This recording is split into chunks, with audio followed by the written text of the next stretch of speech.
నమస్తే. కథ వినండికి స్వాగతం. మనం ఈరోజు డాక్టర్ ప్రతిభా లక్ష్మి గారు రాసిన 'పితృదేవో భవ' అని కథను విందాం. చూసావా అక్కా! ఎంత ఆఫీసరమ్మ అయితే మాత్రం పెళ్లి చేసుకుని వెళ్ళిపోతున్న బాధ కొంచెం కూడా లేదు. కంట్లో నుండి చుక్క నీరు కూడా రాలేదు. నా అప్పగింతల సమయంలో మా బంధువుల మాటలు నా చెవిలో పడ్డాయి. వాటికి నాకు ఏమీ బాధ కలగలేదు. అయినా నేనెందుకు ఏడవాలి? నాకు తెలుసు నేను పెళ్లి చేసుకుని వెళ్ళాక కూడా మా అమ్మ, నాన్న నన్ను వదిలేయరని. నేనెందుకు భయపడాలి? ఎన్ని కష్టాలు వచ్చినా నా వెన్నంటే ఉండే మా నాన్న, నాన్న ప్రేమ ఎప్పటికీ నాకు తోడు ఉంటుందనే నమ్మకం ఉన్నాక, నేను బాధపడితే గుండెల నిండా ఆత్మస్థైర్యాన్ని నింపి, నా కాళ్ళ మీద నన్ను నిలబెట్టిన నాన్నను అవమానించినట్టే కదా! అవును. ఇవాళ నా పెళ్లి జరిగింది.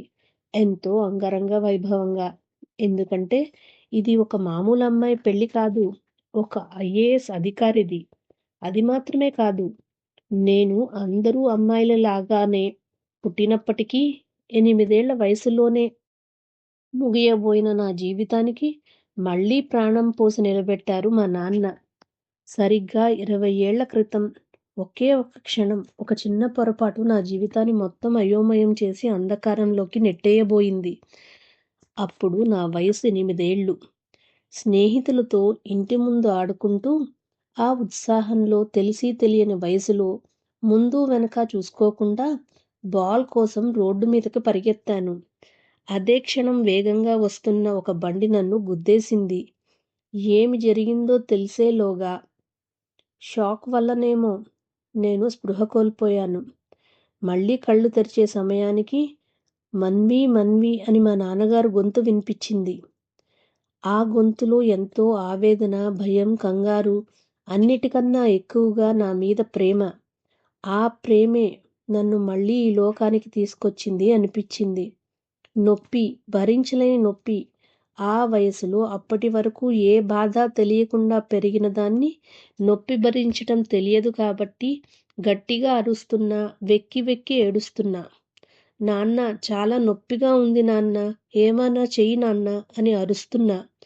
నిస్సహాయ స్థితిలో ఉన్న నాన్న తన కన్నీళ్లు తుడుచుకుంటూనే, తగ్గిపోతుంది తల్లి, హాస్పిటల్కి వెళ్ళి మందు వేసుకుందాం అంటున్నారు. కాలు మీద నుండి బండి వెళ్ళిందని అర్థమవుతోంది. ఎవరో కాలికి చల్లటి గుడ్డ కట్టారు. నాన్న నన్ను తన గుండెలకు హత్తుకుని ఆటోలో హాస్పిటల్కి తీసుకెళ్లారు. ఏవో 2 ఇంజెక్షన్లు చేశాక కొంత నొప్పి తగ్గింది. మరుసటి రోజు నాకు ఏదో ఆపరేషన్ చేస్తారట అని అందరూ మాట్లాడుకోవడం విన్నాను. మా నాన్న ఏడవడం అనేది నాకు అప్పటి వరకు ఊహకు కూడా అందని విషయం. అలాంటిది మా నాన్నగారి కన్నీళ్లు చూస్తుంటే నాకు కాలు నొప్పి కన్నా ఆ బాధ ఎక్కువ అనిపించింది. మరుసటి రోజు నన్ను ఆపరేషన్కి తీసుకెళ్లి మత్తు ఇచ్చింది గుర్తుంది. తర్వాత మెలకువ వచ్చాక నొప్పి చాలా తక్కువగా ఉంది. పక్కనే అమ్మా నాన్న ఏడ్చి ఏడ్చి ఇద్దరూ కళ్ళు వాచిపోయి ఉన్నాయి. కళ్ళు తెరిచిన నన్ను చూడగానే, ఎలా ఉంది అమ్మా? నా నుదుటిని నిమురుతూ అడిగింది అమ్మ. నొప్పి తెలియట్లేదమ్మా అని చెప్పాను. కానీ కొద్దిసేపటికే తెలిసింది, నా కాలు మోకాలు కిందకి తీసేశారని. ఆ వయసులో నాకు అది చూసి ఒక్కసారిగా భయం వేసింది. నాన్న, నాన్న, నా కాలు నాన్న అని గట్టిగా అరిచా, ఏడ్చా. నాన్న నన్ను గట్టిగా పట్టుకుని, ఏం కాదు అమ్మా, బాధపడకు, మళ్ళీ కొత్త కాలు పెడతారు నొప్పి తగ్గినాక అని ఓదార్చారు. ఆ మాట విని అప్పటికి నాకు కొంచెం ధైర్యం అనిపించింది. ఆ రోజు నుండి నా జీవితం పూర్తిగా మారిపోయింది. నా తోటి స్నేహితులు పరిగెత్తుతూ, ఆడుతూ, గెంతుతూ ఉంటే నేను వాళ్లను చూస్తూ ఉండేదాన్ని. అప్పుడప్పుడు బాధ అనిపించినా నాన్న నన్ను ఎప్పుడూ బలహీనపడనివ్వకపోయేవారు. ఎవ్వరూ పర్ఫెక్ట్ కాదు. ఎవ్వరి బలాలు, బలహీనతలు వారికి ఉంటాయి. కొందరివి కనిపిస్తాయి, కొందరివి సమయం వచ్చినప్పుడు తెలుస్తాయి. బలహీనతల కన్నా బలం ఎక్కువ ఉన్నవాళ్ళు గొప్పవారు అవుతారు, అంతే. నిన్ను నువ్వు నమ్మితే తప్పకుండా గొప్పదానివి అవుతావు అంటూ ఎప్పుడూ నాలో మనోధైర్యాన్ని నింపుతూ పెంచేవారు. వీలైనంత ఎక్కువ సమయం నాతో గడిపేవారు. చదువులో నేను ఏమాత్రం వెనకపడకూడదని పక్కనే కూర్చుని నన్ను చదివించేవారు. ఒక ఏడాదిలో నేను ఒక రబ్బర్ షూ లాంటిది వేసుకుని కర్ర సహాయంతో నడవడం మొదలుపెట్టాను. ఆ ఏడాది పుస్తకాలు ఇంట్లో చదవడం వల్ల తర్వాతి క్లాస్‌లో జాయిన్ అయ్యి రోజూ స్కూలుకి వెళ్ళడం ప్రారంభించాను. నేను చదువులో ఎప్పుడూ మొదటి స్థానంలో ఉండేదాన్ని. దాంతో స్నేహితులు అందరూ నన్ను ఏవైనా డౌట్స్ అడగడం ద్వారా నాతో సాన్నిహిత్యం పెంచుకోసాగారు. సరదాగా క్లాస్‌లో కబుర్లు చెప్పుకుంటూ, నవ్వుకుంటూ నేను సంతోషంగా మళ్ళీ ఒక కొత్త జీవితాన్ని ప్రారంభించాను. నాకు లోకజ్ఞానం పెరగాలని, విషయ పరిజ్ఞానం కలగాలని నాన్న నాకు ఎప్పటికప్పుడు స్కూల్ పుస్తకాలే కాక విజ్ఞానం, వినోదం, చరిత్ర, ఆధ్యాత్మికం, స్ఫూర్తినిచ్చే జీవిత కథలు, రాజకీయం, పౌరాణికం ఇలా అన్ని రకాల పుస్తకాలు వయసును బట్టి తెచ్చి ఇస్తూ ఉండేవారు. అవి చదువుతూ నేను విజ్ఞానం పెంచుకోవడమే కాక వాటి కబుర్లు అందరికీ చెబుతూ సంబరపడేదాన్ని. ఎప్పటికప్పుడు కొత్త విషయాలు చెబుతుండటంతో అందరూ నాకు మంచి స్నేహితులు అయ్యారు. నాతో ఎక్కువ సమయం గడపడం కోసం నాన్న తన వృత్తిలో ఎదుగుదలకు ఎంతగానో దోహదపడే ప్రమోషన్‌ని తిరస్కరించారని తెలిసి బాధపడ్డా. అప్పట్నుండి నాన్న ఆశలు నెరవేర్చటం, నాన్న ఆశించిన విధంగా ఎదగడం నా ఏకైక బాధ్యతగా భావించేదాన్ని. నేను 8దో తరగతి చదువుతుండగా అనుకుంటా, ఒకరోజు నేను స్కూల్ నుండి తిరిగి వస్తుండగా అనుకోకుండా నా షూ బెల్ట్ తెగిపోయింది. దాంతో నేను ఒక్కసారిగా నడవలేని స్థితిలోకి వెళ్ళాను. పక్కనే ఉన్న ఒక అరుగు మీద కూర్చున్నా. ఎవరినీ సహాయం అడగాలని అనిపించడం లేదు. కానీ నేను నడవలేను అని అర్థం అవుతోంది. నాన్న రా నాన్న అని మనసులో అనుకున్నా. నాకు నమ్మకం ఉంది. నాకు ఏ కష్టం కలిగినా నాన్న నన్ను అందులో నుండి ఆదుకుంటాడని. అలా ఒక 10 నిమిషాలు ఎదురు చూసేసరికి నా కోసం వెతుకుతూ వస్తున్న నాన్న కనిపించారు. ఆ క్షణం నా ఆనందానికి అవధుల్లేవు. నాన్న నన్ను చూడగానే ఒక మాట కూడా మాట్లాడకుండా, నేను ఏమి మాట్లాడే అవసరం లేకుండా నన్నెత్తుకుని ఇంటికి తీసుకెళ్లారు. వెంటనే బెల్ట్ అతుకు పెట్టేశారు. ఆ తర్వాత 2 రోజుల్లో "రేపు మన హైదరాబాద్ వెళ్తున్నాం మాన్వి" అన్నారు నాన్న. "ఎందుకు నాన్నా" అన్నాను. "నీకు ఆర్టిఫిషియల్ లెగ్ పెట్టించడానికి. ఇక కొన్ని రోజుల్లో నువ్వు హాయిగా నడిచేస్తావు. ఏ కర్ర సహాయమూ అవసరం ఉండదు" అన్నారు. నేను చాలా సంతోషించా. కానీ అదే రోజు రాత్రి అమ్మ మాటలు విని బాధపడ్డా. నాన్న నాకు లెగ్ కొనడం కోసం తనకు మా తాతయ్య గుర్తుగా ఉన్న ఒకే ఒక ఆస్తి వాళ్ళ ఊరిలో ఉన్న స్థలం అమ్మేస్తున్నాడు. అమ్మ ఉన్నది అది ఒకటి కూడా అమ్మితే ఎలా? మాన్వి పెళ్ళికి కావాలి కదా అంటే, మాన్వి ఎదుగుదలకి, జీవితానికి ఉపయోగపడడం ముఖ్యం. పెళ్లి కోసం ఉపయోగించే అవసరం రాకూడదు అన్నారు. 2 వారాల్లో నేను కొత్త బూటుతో నడవడం ప్రారంభించాను. ఆ తర్వాత నుండి నేను నా లోపం ఎవ్వరికీ తెలియకుండానే ఉండాలి అని ప్రయత్నించేదాన్ని. నేను ఏదైనా చేయగలను అనే ఒక ఉత్సాహంతో ఉండేదాన్ని. చలాకీగా, కలుపుకోలుగా, ఎప్పుడూ సరదాగా నవ్వుతూ గడిపేదాన్ని.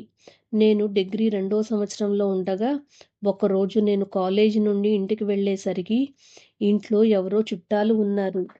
నేను లోపలికి వెళ్ళగానే నాన్న నన్ను వాళ్ళకు పరిచయం చేశారు. నేను అందరికీ నమస్కారం చెప్పి మామూలుగా లోపలికి అమ్మ దగ్గరికి వెళ్ళాను. ఎవరమ్మా వాళ్ళంతా అడిగాను ఆతృతగా. అందులో తెల్ల చొక్కాలో ఉన్న అతను నిన్ను పోయిన నెల మీ సత్యమామయ్య కొడుకు పెళ్లిలో చూశాడట. పేరు మానస్. నువ్వు బాగా నచ్చావు అని వాళ్ళింట్లో వాళ్ళని తీసుకుని డైరెక్ట్‌గా సంబంధం మాట్లాడడానికే వచ్చేశారు. ఇన్ని రోజులు నిన్ను గమనించి నీ గురించి బాగానే వాకప్ చేసినట్టు ఉన్నాడు. ఇంజినీరింగ్ చేశాడట. ఈ మధ్య ఏదో ఉద్యోగం కూడా వచ్చినట్టు ఉంది. కుటుంబం కూడా బాగుంది. కానీ మీ నాన్నగారు ఏమంటారో అంది.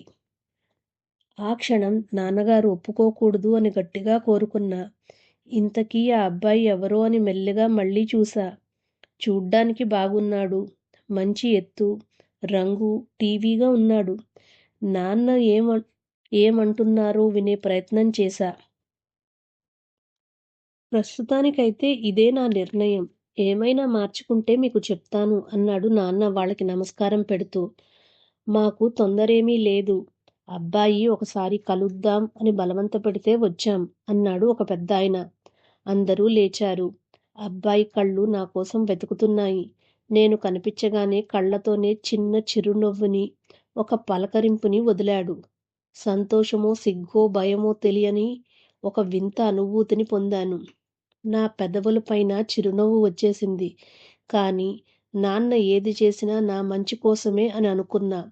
ఆ విషయం గురించి నాతో ఏమైనా మాట్లాడతారేమో అని ఎదురుచూశా. కానీ నాన్నగారు ఆ విషయం గురించి నాతో ఒక్క మాట కూడా మాట్లాడలేదు. మరుసటి రోజు నేను ఇంటికి వచ్చేసరికి ఇంట్లో ఏదో వాదన జరుగుతోంది. అమ్మ, నాన్న, వెంకట్ మామయ్య, నాన్న స్నేహితుడు భరత్ అంకుల్ ఉన్నారు. మాన్వికి అంతకన్నా మంచి సంబంధం తేగలవా బావా? మామయ్య. ఏమో దాని అదృష్టం ఎలా ఉంటే అలా. నాన్న. అదే అనుకోని దీనికే సరి అనొచ్చు కదా అని అన్నాడు మామయ్య. నువ్వు ఎన్నైనా చెప్పు. నా కూతురు ఏదో ఒక ఉద్యోగంలో చేరే వరకు నేను తనకు పెళ్లి చేయను చెప్పేశాడు నాన్న. నువ్వు చెప్పేది కరెక్టేరా. కానీ అనుకోకుండా ఇంత మంచి సంబంధం వచ్చింది. మేము కనుక్కున్నాము. అబ్బాయి చాలా మంచివాడట. ఇంజనీరు, మంచి కుటుంబం. ఇలాంటి అదృష్టాన్ని వద్దు అనుకుంటే తర్వాత పడవలసి వస్తుందేమో అంకుల్. దాని అదృష్టం బాగుంటే వాళ్లే ఆగుతారేమో చూద్దాం. నాన్న. అసలు ఏంటి బావా నీ ధైర్యం? ఇంత మంచి అబ్బాయిని వద్దు అంటున్నావు. మాన్వికి కలెక్టర్ సంబంధం ఏమైనా వస్తుందనుకుంటున్నావా? కోపంగా అన్నాడు మామయ్య. ఏమో, మాన్వినే కలెక్టర్ అవుతుందేమో, చెప్పలేం కదా. నా కూతురు ఎప్పుడూ ఒకరి మీద ఆధారపడి బతికే రోజు రాకూడదు అంతే. నేను ఉన్నా లేకున్నా ఏ ఇబ్బంది రాకుండా ఉండేలా తన జీవితాన్ని సరిగ్గా సమకూర్చి పెట్టడం నా బాధ్యత. దృఢంగా తన నిర్ణయం చెప్పి వెళ్ళిపోయారు నాన్న. నాకు చాలా గర్వంగా అనిపించింది.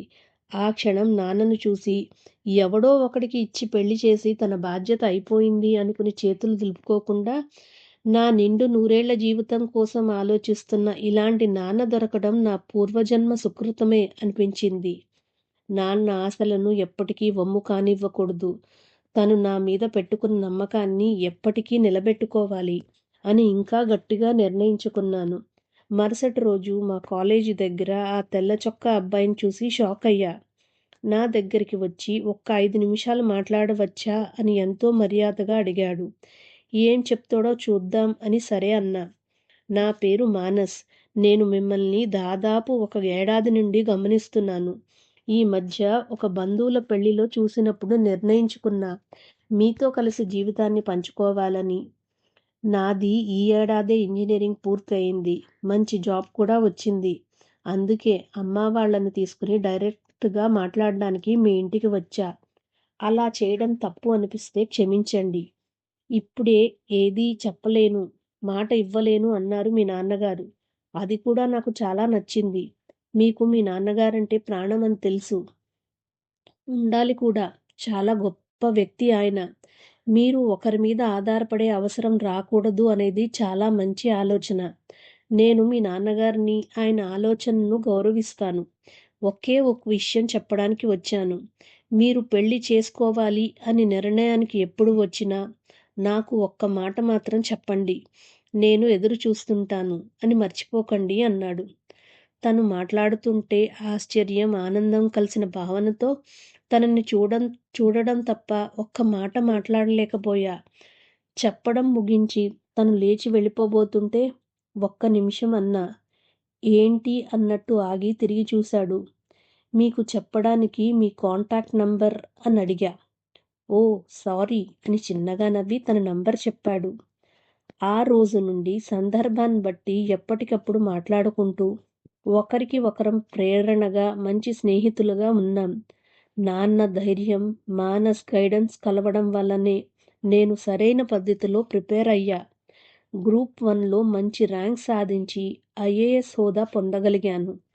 అదే బంధం ఈరోజు మాన్వి వెడ్స్ మానస్గా మా పెళ్లి జరిగే వరకు వచ్చింది.